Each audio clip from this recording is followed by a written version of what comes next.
స్వామి రాత్రి లేదు పగలు లేదు, ఇంత జనమా, ఇంతమంది తడి బట్టలతో నీకు అంగ ప్రదక్షిణాలా, ఇంతమంది తలనీలాలు ఇచ్చేసి నీ దగ్గరికి వచ్చి దర్శనమా, ఇంతమంది ముడుపులు తీసుకొచ్చి హుండీల్లో వేసేస్తున్నారా, ఎప్పుడు వింటున్నావయ్యా ఈ కష్టాలన్నీ?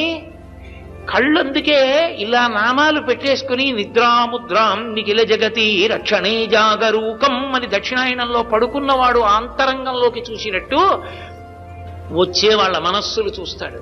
వ్యాసుడు అందుకే ఓ మాట అన్నాడు, వెంకటాచల క్షేత్రంలో వెంకటేశ్వర స్వామి వారి ముఖమండలం బహుప్రసన్నంగా ఉంటుంది.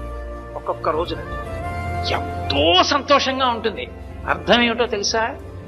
కొండ మీదకి ఎవరో ధార్మికులు వచ్చారని గుర్తు. ధర్మమునందు విశేషమైన అనురక్తి ఉన్న వాళ్ళు కొండ మీదకి వచ్చారనుకోండి, ఆ రోజు మురిసిపోతాట, రే ఒక్కడు వచ్చాడు.